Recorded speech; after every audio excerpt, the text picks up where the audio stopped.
everyone, today I'm going to be showing you how to put together a simple, easy corn casserole. And all you're going to need for this dish is 2 eggs, a box of Jiffy corn muffin mix, a can of creamy style corn, whole corn which I've already drained and have here, a stick of butter, and sour cream. Now, as you can see here, it's just a white corn. I'm using whatever I have because it's quarantine, so as long as I have cream style corn, it can be the yellow, the regular one, the white one, it doesn't matter, as long as it's 1 cream and 1 whole corn. And it's just 1 bowl method. I'm going to show you how to put it together. This, however, is just a little additive that I have that I'd like to put in my corn casserole. This is about maybe a 1/3 cup of shallots and about a 1/3 cup or a little bit more than that of the green long chilies. So I'm going to put this into my pan that has already been heating up with some butter, and I'm going to saute this. Now this is completely optional. I'll only be giving you the recipe for the basic because some people may not like the onions, and some people may have children that may not want the green chilies in there. They're not too spicy. They just add like a delicious flavor. And I'm going to turn on my heat a little bit and start mixing this up. Let this saute a bit. And I'm going to start putting together in my bowl the mixture for the corn casserole. Trying to direct my camera guy here. I need you a little bit closer. Okay? So this is your corn, your whole corn. This is your cream style corn, and like I said, I'm just using the white ones because that's what I have on hand. You can use any brand, any color of the corn. Alright, so we're gonna put that over here. And the stick of butter I already have melted in a small saucepan. I'm gonna add that in a few. Open this up. So basically you're just dumping everything in. It's a really delicious side dish, and I'm actually making some baked chicken and some mashed potatoes and maybe some broccoli to go with this later for dinner. Okay, let me just stir this up a bit. I hear it going.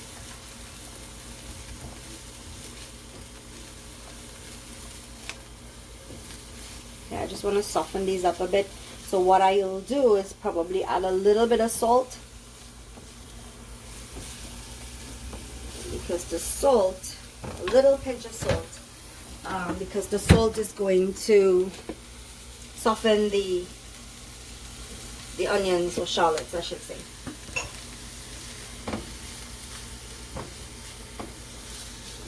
It's going to help it soften a bit.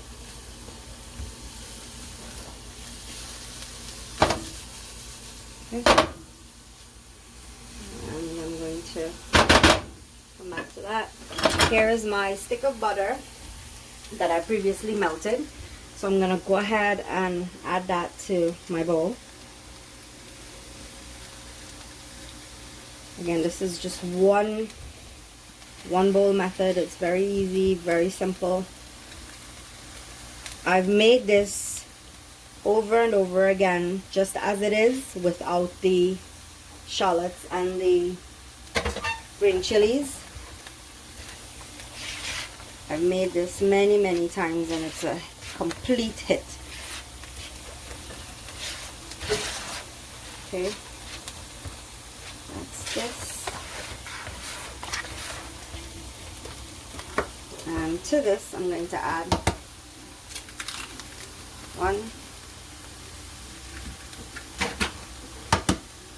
2 eggs.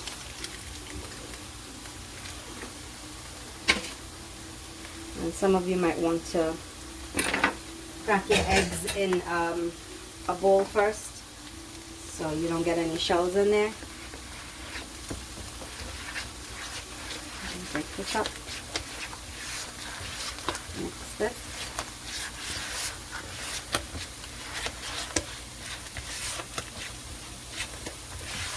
See? I'm gonna add some sour cream.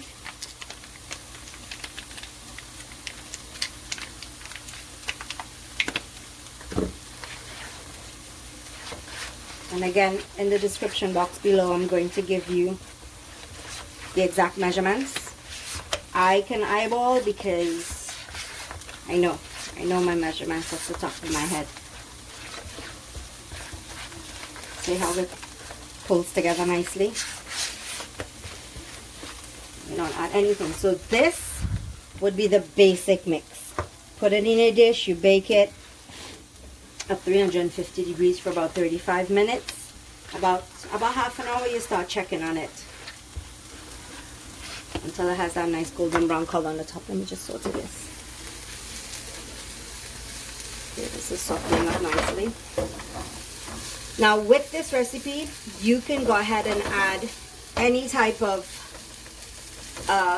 seasonings and flavorings that you like. So this is just the basic mix that I've shown you. You can add your cilantro, your chilies, your onions, your garlic, whatever pleases you, you can add. I just like the shallots and the chilies together. It adds a really delicious flavor. It's an awesome combination. And I choose shallots because it's a lot sweeter than onions.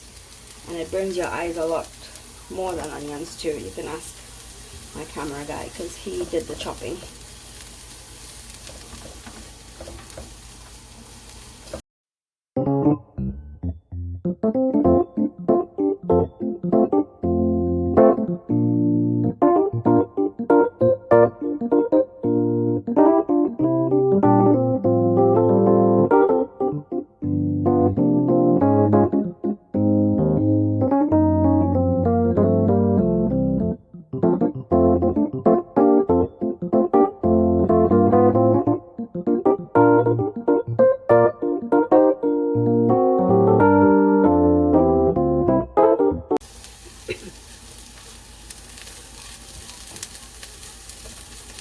Okay, these are where I want them to be now.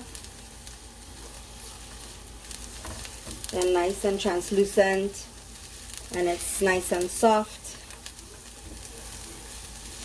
The salt helps with translucening the shallots.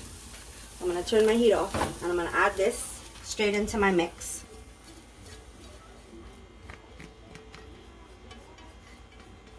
Okay.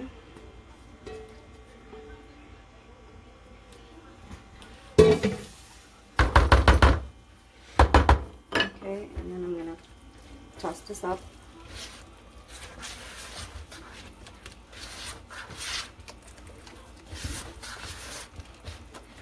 So it gives it a nice color too. And I'm going to spread this out into a baking dish. Give me 1 second.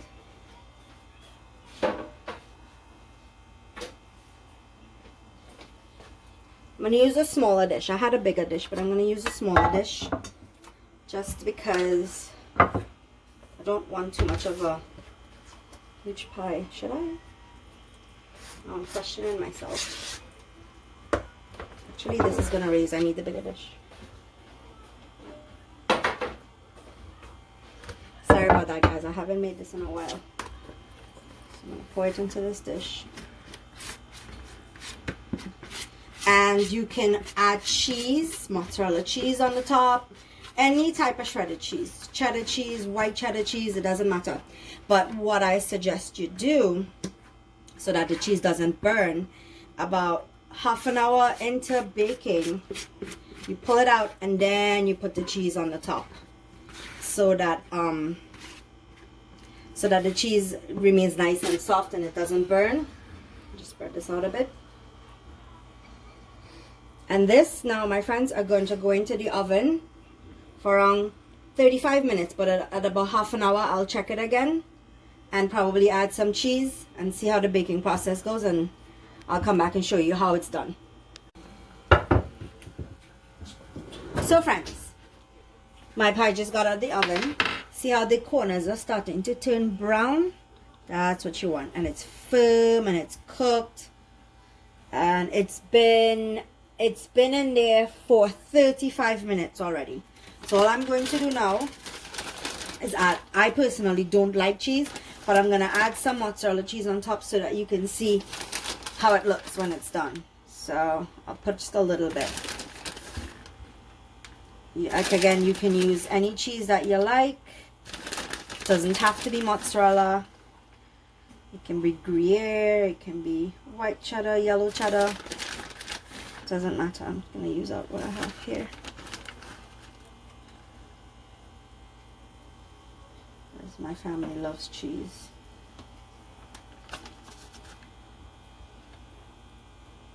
Okay.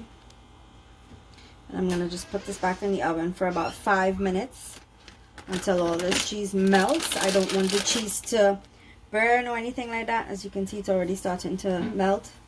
I just want the cheese to set on top for a bit. So we're going to put this back in the oven for about 5 more minutes, and then I'll pull it out and show you again how it looks. So friends, it's out of the oven, just 5 minutes, and as you can see, my cheese is still nice and soft. I don't like it when it's too baked and too dark or burnt.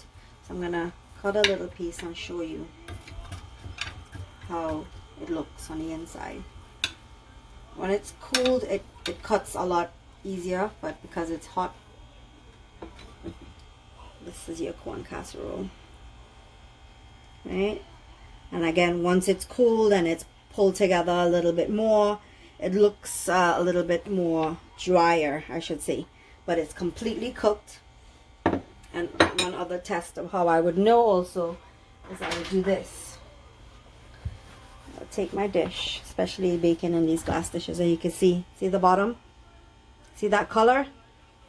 That's how you know, because it's not like cake where you can test it. You can, but I know it's baked. Alright, so try this recipe. If you have any questions, ask me. I hope you enjoyed my my cooking and my recipe today. Thank you all so very much for watching. I really appreciate it. Please subscribe, like, share, and I'll be back again with another dish sometime soon.